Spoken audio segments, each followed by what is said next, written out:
ही जाल में वो बेटी फंस गई। आज हमारी विदेश में जाके वो पटखनी देकर आई थी, लेकिन यहाँ के लोगों को पटखनी नहीं दे सकी। वो कुश्ती से तो जीत गई, लेकिन अपने आप से हार गई।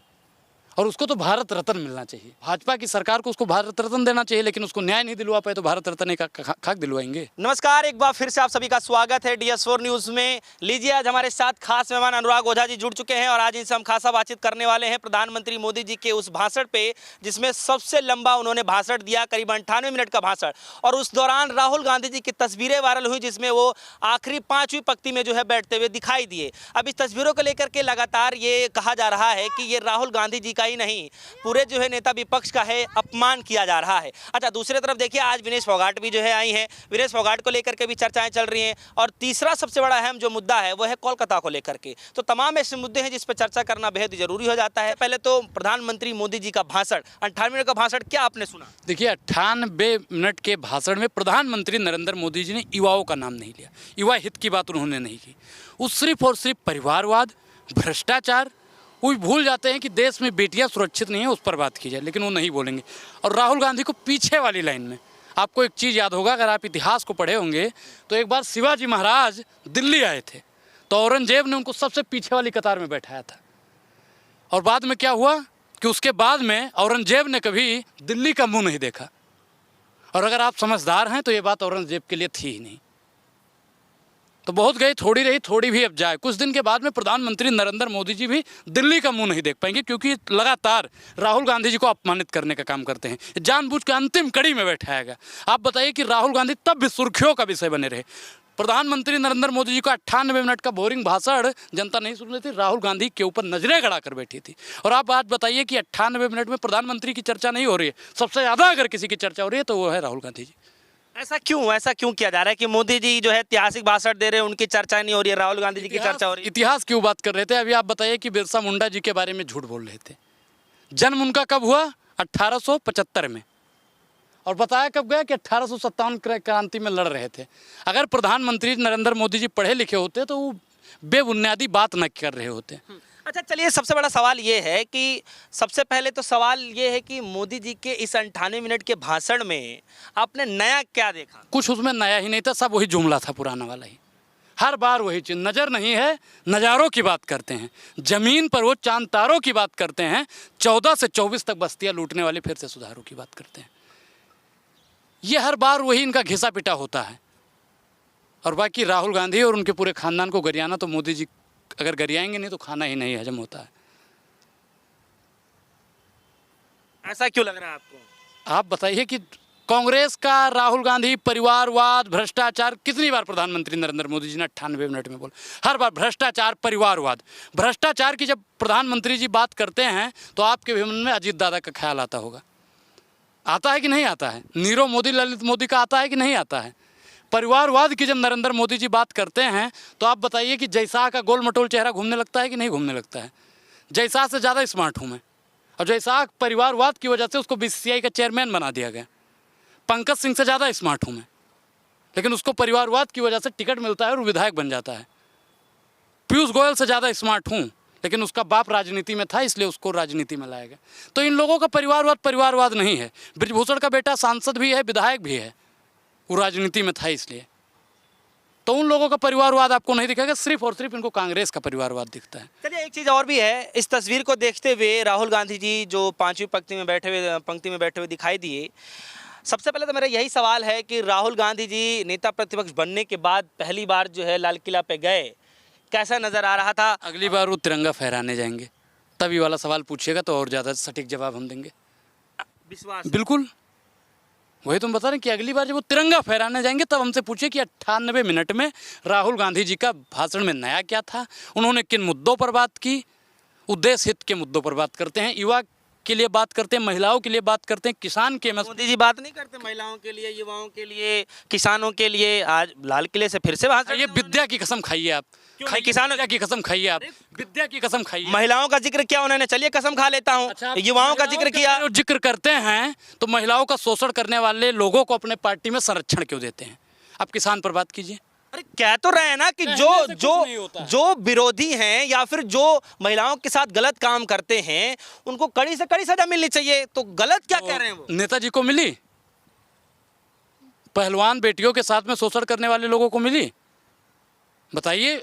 जब बलात्कारी जेल से बाहर आते हैं तो उनको फूल माले से स्वागत कौन सी पार्टी करती है? भारतीय जनता पार्टी करती है। आप बताइए कि राम रहीम और आसाराम का सबसे ज़्यादा पैरोल कौन दिलवाने का काम करता है? बोलिए। 2-4 शब्द तो बोल। चलिए तो ठीक है, लेकिन वो कानून का प्रक्रिया है, कानून अपने तरीके से काम कर रहा है, उसमें हाँ, उसमें मोदी जी का रोल नहीं है। राम मंदिर बना दिया, मोदी जी ने बनाया। अभी वो बात होती तो मोदी जी ने मंदिर बना दिया, मोदी जी ने फलाना करा दिया, उन सब मुद्दों पर तो मोदी जी हैं। आपको क्या लगता है? बाकी अगर देश में कुछ गलत होता है और प्रधानमंत्री नरेंद्र मोदी जी की चुप्पी नहीं टूटती। आप बताइए कि जो अभी बंगाल में हो रहा है, प्रधानमंत्री नरेंद्र मोदी। कांग्रेस क्यों नहीं बोल रही? नहीं, कांग्रेस बोल रही है, कांग्रेस लगातार बोल रही है। प्रधानमंत्री नरेंद्र मोदी जी क्यों नहीं बोल रहे हैं? पूरी भारतीय जनता पार्टी क्यों नहीं बोल रही? इसके पीछे का सबसे बड़ा अगर कारण है तो हिंदू मुसलमान न होना। अगर वो करने वाला जो संजय रॉय था, अगर वो कहीं मुसलमान होता तो पूरी भारतीय जनता पार्टी उसके पीछे लग जाती। राहुल गांधी जी, पूरी कांग्रेस पार्टी और पूरा इंडिया गठबंधन उस बेटी के साथ में न्याय दिलाने के लिए खड़ा है। कहाँ कैसे खड़ा है? बीजेपी तो ये कह रही है कि दुनिया जगह चले जाते हैं, मणिपुर चले जाते हैं, हाथरस चले जाते हैं। नहीं, बिल्कुल जाइए, कोलकाता भी तो जाइए ना। जाएंगे, कोलकाता भी जाएंगे, कोलकाता भी जाएंगे। परेशान काहे हो आप? अब आपको ज्यादा दिक्कत हो रही है। मुझे परेशानी मैं क्या करूं? समित बेटियों पात्रा के साथ में, बेटियों के साथ में कहीं भी गलत होगा तो हम लोग बिना राजनीति के बोलते रहेंगे। वो चाहे कांग्रेस शासित प्रदेश हो या बीजेपी शासित हो या किसी भी पार्टी की सरकार। अलायंस से तो जुड़ी है वो भी। तो मैं क्या कह रहा हूँ कि किसी की भी सरकार हो। आप बताइए कि बिहार में मुजफ्फरपुर में एक 9वीं क्लास की बच्ची के साथ में अगर ऐसा होता है तब आप लोग खामोश काहे हो जाते हैं? उस पर आप लोगों को बात करना चाहिए कि नहीं करना चाहिए? उस पर आप लोग नहीं बोलेंगे। आपको सिर्फ बंगाल ही दिखता है, आपको बंगाल ही दिखता है। मैं तो कहता हूँ देश में कहीं भी बेटियों के साथ में गलत होगा तो हम लोग बोलते रहेंगे। लेकिन प्रधानमंत्री नरेंद्र मोदी जी कब बोलेंगे? कब बोलेंगे वो? जाइए आप लाल किला की प्राचीर से झूठ बोलते हैं और उन्होंने कहा कि गलत करने वालों को जो है कड़ी से कड़ी सजा मिलनी चाहिए। आप संघ के समझिए ना। आप बताइए, पार्टी में जितने बैठे हैं, हमारे गोंडा से अदम गोडवी शायर हुए थे, उन्होंने लिखा था गुरबर जवार में प्रधान बनकर आ गए अगली कतार में। तो आप जान रहे हैं, समझदार के लिए इशारा काफ़ी है।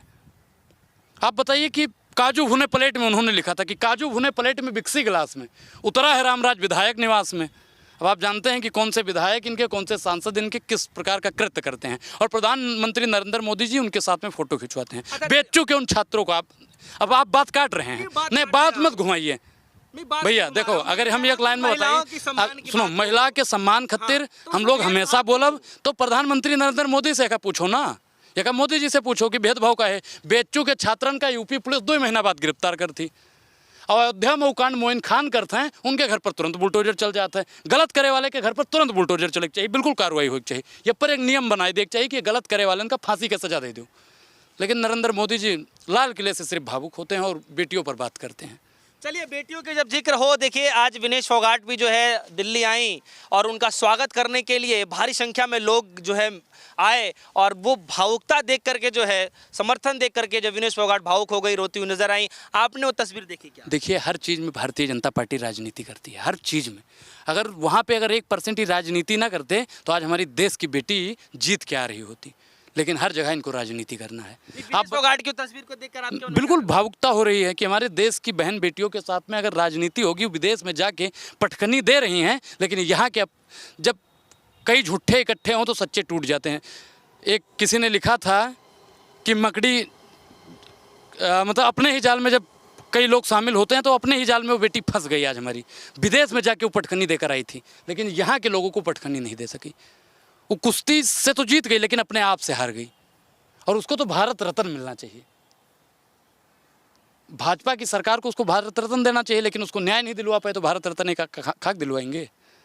चलिए, 1-2 सवाल है, उसके बाद मैं ख़त्म करूंगा। अनुराग जी, देखिए चुनाव का समय है, जिस तरीके से हरियाणा में चुनाव का ऐलान किया गया है, क्या लगता है कि एक तरफ मोदी जी का भाषण है, दूसरी तरफ राहुल गांधी जी की वायरल तस्वीर और तीसरी तरफ कोलकाता की वो भयावह तस्वीरें जो सबके सामने आ रही हैं, क्या लगता है कि कौन सा ऐसा मुद्दा है जो वहाँ भारी पड़ेगा और किसकी दाल वहाँ पतली होती दिखाई देगी? देखिए, भाजपा तो इस बार हरियाणा से जा रही है क्योंकि इनकी सरकार में किसान बहुत ज़्यादा परेशान है और महिलाएँ हरियाणा की हमारी सारी पहलवान थी।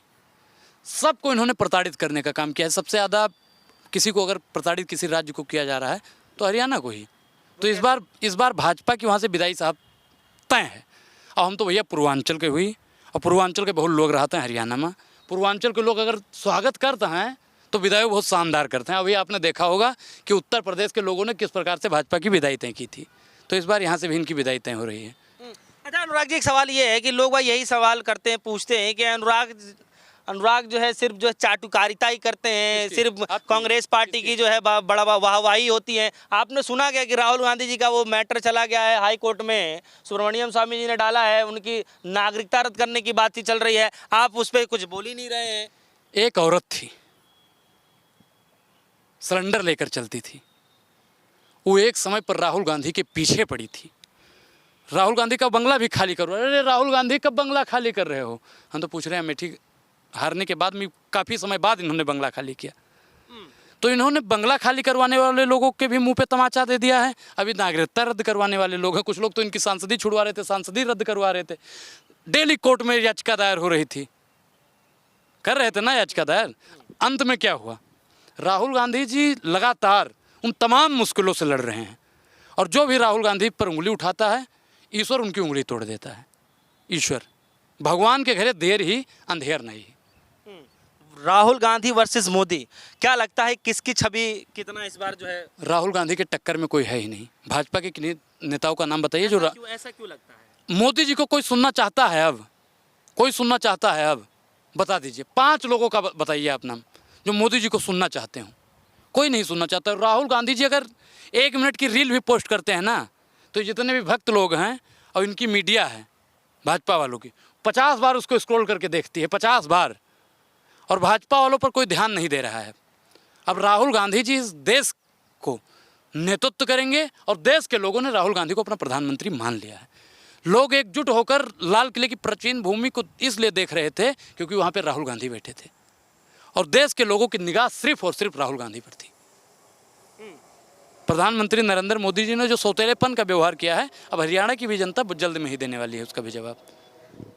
चलिए, अनुराग ओझा जुड़ रहे हैं जिनसे हम खासा बातचीत कर रहे थे कोलकाता में हुए हैवानियत को लेकर के, प्रधानमंत्री मोदी जी के भाषण को लेकर के, राहुल गांधी जी को आखिरी पंक्ति में बैठाने को लेकर के, हरियाणा के चुनाव को लेकर के, इन तमाम चीज़ों पर हम बातचीत कर रहे थे। अनुराग ओझा जी की बातों को लेकर के आपके मन में क्या कुछ चल रहा है, कोई सवाल है तो वीडियो के कमेंट में जाकर जरूर बताइएगा। फिलहाल के लिए दीजिए इजाजत। देखते रहिए D24 न्यूज़। धन्यवाद।